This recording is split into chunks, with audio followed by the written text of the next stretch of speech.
बिस्मिल्लाहिर्रहमानिर्रहीम। अस्सलाम वालेकुम स्टूडेंट्स, उम्मीद करती हूँ आप सब खैरियत से होंगे। So myself Anam Nawaz and I am a physiotherapy student. और आज का जो हमारा टॉपिक है वो है सेल फिजियोलॉजी, जेपी का फर्स्ट चैप्टर सेल से रिलेटेड। ठीक है, तो सबसे पहले हमें फिजियोलॉजी का मतलब पता होना चाहिए। फिजियोलॉजी एक ऐसी फील्ड है बायो की जिसमें हम लोग अपनी बॉडी का हर एक फंक्शन स्टडी करते हैं, चाहे वो सेल का फंक्शन है, चाहे वो ऑर्गन का फंक्शन है, वो क्या कर रहा है हमारी बॉडी के अंदर, वो किस तरह से फंक्शन परफॉर्म कर रहा है, उनकी क्या क्या रिस्पॉन्सिबिलिटीज़ हैं। ठीक, तो स्टार्ट करते हैं। Cell which is you know very well that it is a structure and functional unit of our living body. ठीक हो गया, मतलब अगर हमारी बॉडी के अंदर कोई भी सेल्स नहीं होंगे तो जाहिर सी बात है वो ऑर्गन जिस ऑर्गन का सेल नहीं होगा वो अपने फंक्शन परफॉर्म नहीं कर पाएगा। ठीक हो गया। अब सेल के अंदर एक जो है वो स्पेस होती है, उस स्पेस को हम लोग कहते हैं इंट्रा सेलुलर स्पेस। ठीक है, फॉर एग्जांपल ये सेल है तो इसके अंदर जो भी स्पेस होगी उसे हम कहेंगे इंट्रा सेलुलर स्पेस, और इस स्पेस में जो भी फ्लूइड होगा उसे हम कहेंगे इंट्रा सेलुलर फ्लूइड। ठीक है, और सेल के बाहर जो भी स्पेस होगी उसे हम कहते हैं एक्स्ट्रा सेलुलर स्पेस, और इस स्पेस में जो भी फ्लूइड होगा उसे हम कहेंगे एक्स्ट्रा सेलुलर फ्लूइड। तो ये बात याद रखनी है। अब चलते हैं इसकी जनरल कैरेक्टरिस्टिक्स में। तो पहली कैरेक्टरिस्टिक ये है कि जितने भी सेल्स होते हैं इनको ऑक्सीजन की ज़रूरत होती है, इनको न्यूट्रिएंट्स की ज़रूरत होती है अपने आप को ज़िंदा रखने के लिए, अपने आप को सर्वाइव रखने के लिए। ठीक, और ये सेल सारे के सारे खुद ब खुद एनर्जी को प्रोड्यूस करते हैं। सेकेंड पॉइंट ये है कि जितने भी सेल्स होते हैं उन्होंने खुद ब खुद जो है अपने अंदर से कार्बन डाइऑक्साइड को, जितने भी जो मेटाबॉलिक वेस्ट हैं, जितने भी केमिकल वेस्ट हैं, उनको एलिमिनेट करना होता है। थर्ड पॉइंट ये अपने इन्वायरमेंट को मेंटेन रखते हैं, उन्होंने अपने मीडियम को मेंटेन रखना होता है, यानी कि इन्होंने अपने इंटरनल टेम्परेचर को मेंटेन करना होता है। फोर्थ पॉइंट ये है कि जब भी कोई टॉक्सिन, कोई बैक्टीरिया, कोई वायरस बॉडी को अटैक करेगा तो इन सेल्स ने इमीडिएट रिस्पांस वहाँ पे शो करना है, फटाफट से उन सारे के सारे बैक्टीरिया को, टॉक्सिन्स को किल कर देना है, बाहर निकाल देना, ख़त्म कर देना है। ठीक है, जैसे कि वाइट ब्लड सेल्स हैं जो कि हमारे इम्यून सिस्टम के लिए काम करते हैं। फिफ्थ पॉइंट ये है कि जितने भी हमारे पास सेल्स होते हैं उन्होंने अपनी डिवीज़न करवानी होती है।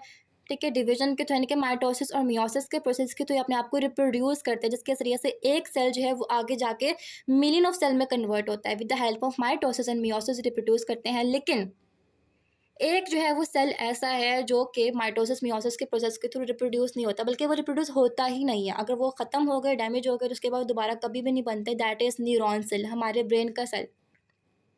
ठीक, ये थी इसकी जनरल कैरेक्टरिस्टिक्स।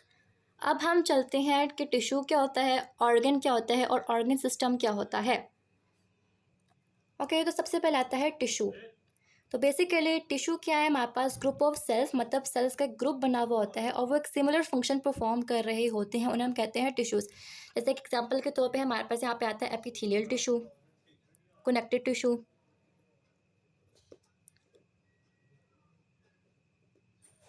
इस तरह से हमारे पास मसल टिश्यू हो गया, नर्वस टिश्यू हो गए, सारे के सारे क्या टिश्यूज़ हैं जो कि सेल्स के ग्रुप से मिलके बने होते हैं और एक सिमिलर फंक्शन परफॉर्म कर रहे होते हैं।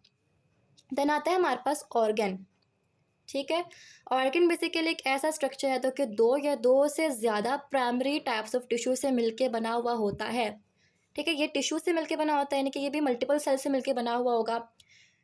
तो दो तरह के इसमें हमारे पास ऑर्गन आते हैं, एक होते हैं होलो ऑर्गन और एक होते हैं पेरेन्काइमल ऑर्गन। मतलब ये ऑर्गन के टाइप्स हैं। होलो ऑर्गन ऐसे ऑर्गन होते हैं जिनके अंदर सेंट्रल कैविटी मौजूद होती है, यानी कि उनके अंदर एक खाली स्पेस मौजूद होगी जिसके अंदर कुछ ना कुछ फिल होता है। जैसे कि हम बात कर लेते हैं स्टोमक। जैसे मैंने स्टोमक बनाया तो ये क्या है, इसके अंदर एक सेंट्रल कैविटी है, इसके अंदर जो है स्टोर जो है ना फूड वगैरह स्टोर होता है। इस तरह से ब्लैडर, वो भी होलो ऑर्गन है जिसके अंदर यूरिन जो है वो फिल होता है। ठीक, तो ये हमारे पास कौन सी ऑर्गन की टाइप आ गई, होलो ऑर्गन की टाइप आ गई हैं। स्टोमक हो गया, ब्लैडर हो गया। ठीक है, दूसरी जाने बात है हमारे पास पैरेन्काइमल। अब पैरेन्काइमल ऑर्गन्स कौन से ऑर्गन्स होते हैं जिनके अंदर कोई भी जो है वो कैविटी नहीं होती, सेंट्रल कैविटी, इनके अंदर कुछ भी फिल नहीं हो सकता, कोई भी इनके अंदर होलो ल्यूमेन मौजूद नहीं है। जैसे कि लिवर है, जैसे कि हमारे पास किडनीज है, जैसे कि स्प्लीन है, इनके अंदर कोई भी फिल नहीं हो सकता, कुछ भी नहीं आ सकता। तो ये आप लोगों को डिफरेंसेस पता होने चाहिए कि होलो ऑर्गन्स कौन से होते हैं, पैरेन्काइमल ऑर्गन्स कौन से होते हैं। ठीक हो गया। उसके बाद आता है ऑर्गन सिस्टम। ये तो आप लोगों को पता होगा कि ऑर्गन सिस्टम क्या होता है। बेसिकली और डिफरेंट ऑर्गन्स का ग्रुप जो कि एक साथ काम कर रहे हैं एक सिमिलर फंक्शन को परफॉर्म करने के लिए। ठीक है, वो एक सिस्टम बनाते हैं। डिफरेंट ऑर्गन्स या ग्रुप ऑफ ऑर्गन्स जो कि एक साथ मिलकर काम कर रहे हैं एक स्पेसिफिक फंक्शन को परफॉर्म करने के लिए, वो ऑर्गन सिस्टम बनाते हैं। जैसे कि मैं डाइजेस्टिव सिस्टम की बात करती हूँ, उसमें हमारा माउथ काम कर रहा है, उसमें हमारा स्टमक काम कर रहा है, हमारा लार्ज इंटेस्टाइन, स्मॉल इंटेस्टाइन, इसके अलावा कुछ हद तक लिवर काम कर रहा है। ठीक है, रिस्पायरेटरी सिस्टम की बात करें तो वहाँ पे हमारे लंग्स काम कर रहे हैं। ठीक है, हमारा जो है वो माउथ काम कर रहा है, नोज़ भी काम कर रहा है। डिफरेंट ये क्या बना रहे हैं, सिस्टम बना रहे हैं। सर्कुलेटरी सिस्टम की बात करें, उसमें हार्ट है, वो ब्लड को पंप कर रहा है। फिर आर्टरीज़ हैं, वो जो है वो पूरी बॉडी में ब्लड को लेके जा रही है। वेन्स है जो कि पूरी बॉडी से ब्लड को वापस हार्ट की तरफ लेके आ रही है। तो सारे के सारे वेजल्स हो गए, हार्ट हो गया, ये कि हमारे पास कुल मिला के सर्कुलेटरी सिस्टम बना रहा है। फिर नर्वस सिस्टम है, एक्सक्रीटरी सिस्टम है, रिप्रोडक्टिव सिस्टम है। ठीक है, तो ये सारे के सारे ऑर्गन सिस्टम कहलाए जाते हैं।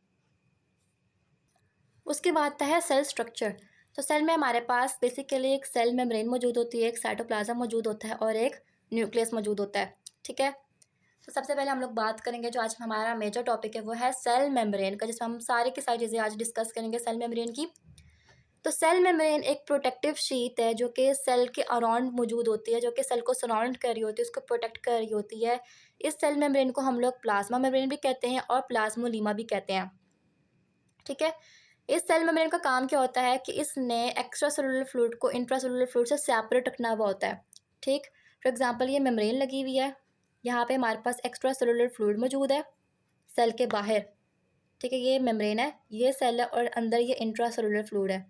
तो इन दोनों को इसने क्या करना होता है, सेपरेट करना हुआ होता है। लेकिन हाँ, जो भी इसमें हमारे पास सब्सटेंसेस ने एक्सचेंज होना होता है, फॉर एग्जांपल एक्स्ट्रासेलुलर फ्लूइड में से कोई एक सब्सटेंस ने अंदर आना है इंट्रासेलुलर फ्लूइड में, या इंट्रासेलुलर फ्लूइड ने में से कोई substance by extra cellular fluid में जाना होता है, तो सेल मेम्ब्रेन जो है वो इस चीज़ का काम भी करता है कि ये जो है वो फ्रीली सब्सटेंसेस की एक्सचेंज करवाता है। फ्रीली एक सब्सटेंस को दूसरी जगह पे जो है वो भेज देता है, या आईसीएफ में से ईसीएफ को भेज देगा, या ईसीएफ से जो है वो आईसीएफ में कोई भी सब्सटेंस जो है वो ट्रांसपोर्ट करवा देगा।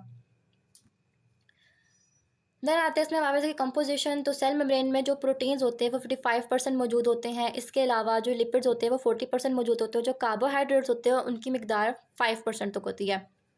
तो इसकी कंपोजिशन है जो कि वाइवा पॉइंट ऑफ व्यू से भी बहुत इंपॉर्टेंट है, पूछा जाता है।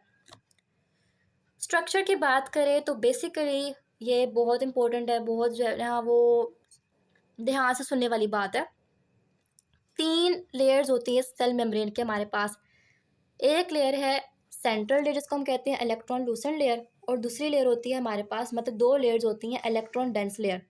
ठीक, एक सेंट्रल लेयर होती है जिसे हम कहते हैं इलेक्ट्रॉन लूसेंट लेयर, और 2 लेयर से हमारे पास इलेक्ट्रॉन डेंस लेयर कहलाती हैं। जैसे कि आपको ये नज़र आ रहा है, ये जो सेंट्रल वाला एरिया है ना, ये वाला, ये हमारे पास कहलाता है इलेक्ट्रॉन लूसेंट लेयर, और इसके ऊपर और इसके नीचे इलेक्ट्रॉन डेंस लेयर मौजूद है। ठीक है, तो इस पे जो है ना फर्दर 3 तरह के मॉडल्स जो है वो प्रपोज किए गए थे। तो सबसे पहला मॉडल था डैनियली डेवसन मॉडल का। ये मॉडल जो है वो लॉन्ग क्वेश्चन में भी आ जाते होते हैं।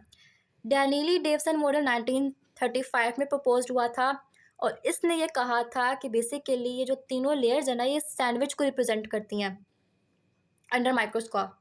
ठीक है, जैसे कि हम लोगों ने ये देखा कि सेंट्रल पार्ट जो है ये लिपिड पार्ट है, इसको हम लोग इलेक्ट्रॉन लूसेंट लेयर कह रहे हैं। उसके ऊपर और इसके नीचे क्या है, इलेक्ट्रॉन डेंस लेयर का पार्ट है जो कि प्रोटीन पार्ट है। ठीक है, तो अब इसको सपोज कर लो, जो डैनियल डेवसन मॉडल ने कहा था कि सेंटर वाला पार्ट आप पैटी पार्ट समझ लो, जो बर्गर की पैटी होती है वो सेंट्रल एरिया है, सेंट्रल इलेक्ट्रॉन लूसेंट लेयर है, और उसके ऊपर उसके नीचे आप बर्गर का बन समझ लो या सैंडविच समझ लो, जो कि क्या है, एक इलेक्ट्रॉन डेंस लेयर है। ठीक है, सेकंड नंबर पे जो मॉडल था जो प्रपोज हुआ था वो है यूनिट मेम्ब्रेन मॉडल। 1957 में इसको प्रपोज किया गया था, और उसने कहा कि हम इसको सैंडविच पार्ट नहीं कहेंगे, हम ये कहेंगे कि सेंट्रल लेयर जो है वो लिपिड लेयर है, और जो ऊपर वाली और नीचे वाली जो लेयर है वो हमारे पास प्रोटीन लेयर है। ठीक है, ऊपर वाली लेयर पेरिफेरल प्रोटीन वाली लेयर है, और नीचे वाली जो है वो इंटीग्रल प्रोटीन वाली लेयर है। ठीक है, जब उसने इलेक्ट्रॉन माइक्रोस्कोपिक स्टडी की थी, ठीक, उसने कहा था कि सैंडविच, हम लोगों ने सैंडविच का वर्ड इस्तेमाल नहीं करना। थर्ड पॉइंट है फ्लूइड मोज़ेक मॉडल्स को 1972 में प्रपोज किया गया था। इसमें उसने ये कहा था बेसिकली कि हमारे पास जो प्रोटीन्स होती हैं वो लिपिड लेयर के ऊपर फ्लोट कर रही होती हैं। मोज़ेक का वर्ड ही बेसिकली इसका मतलब ये होता है कि हमारे पास जो प्रोटीन्स है वो लिपिड लेयर के ऊपर फ्लोट कर रही हैं। देन आती हैं मेजर लिपिड्स। तो हमारे पास दो तरह की लिपिड्स मौजूद होती हैं जो कि सेल मेम्ब्रेन के होती हैं। सबसे पहले फोस्फोलिपिड होता है और एक कोलेस्ट्रॉल होता है। फोस्फोलिपिड भी बहुत इंपॉर्टेंट है, 90 to 95% हमारे सेल के अंदर मौजूद होता है। इसके अंदर एक फोस्फोरस पार्ट होगा और इसमें फैटी एसिड्स मौजूद होते हैं। चूँकि लिपिड लेयर है तो जाहिर सी बात है फैटी एसिड भी तो जो है वो हमारे पास लिपिड है। अब इस फोस्फोलिपिड के ना दो पार्ट्स होते हैं, एक हेड होता है और एक टेल होती है। जैसे कि मैं यहाँ पे जो है वो डायग्राम बना के बताती हूँ। ये हेड है और ये उसकी टेल्स है, ठीक। अब जो हेड पार्ट होता है it is the outer part, जैसे कि आपको नज़र आ रहा है आउटर पार्ट है, वाटर सोल्यूबल होता है, मतलब पानी के अंदर हल हो जाता है। यही वजह है कि हम इसे कहते हैं कि यह हाइड्रोफिलिक है, यानी कि वाटर लविंग है। जो इसकी टेल्स है ना बेसिकली ये इनर पार्ट है, अंदर की तरफ है, जैसे कि आपको नज़र आ रही हैं, वाटर के अंदर इनसोल्यूबल होती हैं। यही वजह है कि हम इसे कहते हैं कि ये हाइड्रोफोबिक है, ठीक। तो जो हेड पार्ट हो गया फोस्फोलिपिड का वो हाइड्रोफिलिक पोर्शन है क्योंकि पानी के अंदर हल हो जाता है। इसके अलावा ये आउटर पार्ट है और जो हमारे पास इनर एरिया है ये क्या है, ये हाइड्रोफोबिक है, पानी के अंदर हल नहीं होता। एक और चीज़ यहाँ पे जो हम आगे जाके अभी कोलेस्ट्रॉल पढ़ते हैं, यहाँ पे आपको ये कोलेस्ट्रॉल के जो है वो ग्रीन कलर में पार्टिकल्स नज़र आ रहे हैं, ठीक। ओके, उसके बाद हमारे पास जो अगली लिपिड लेयर है वो है कोलेस्ट्रॉल की, ठीक। तो कोलेस्ट्रॉल बेसिकली ऐसे हमारे पास मोलिक्यूल्स होते हैं जो कि फोस्फोलिपिड मोलिक्यूल के दरमियान में अरेंज होते हैं, जैसे कि हमने ये डायग्राम में देखा था, ये आपको ग्रीन कलर में नज़र आ रहा है, ठीक हो गया। तो ये फोस्फोलिपिड मोलिक्यूल के दरमियान में अरेंज होते हैं। इसके अलावा उनका काम क्या होता है कि सबसे पहले तो ये इन्होंने स्ट्रक्चर जो है उसको मेंटेन करना होता है, ठीक है, उसके लिए रिस्पॉन्सिबल होते हैं। दूसरा इन्होंने फोस्फोलिपिड को मेम्ब्रेन के अंदर पैक करना होता है, ठीक। ये कोलेस्ट्रॉल का काम हो गया।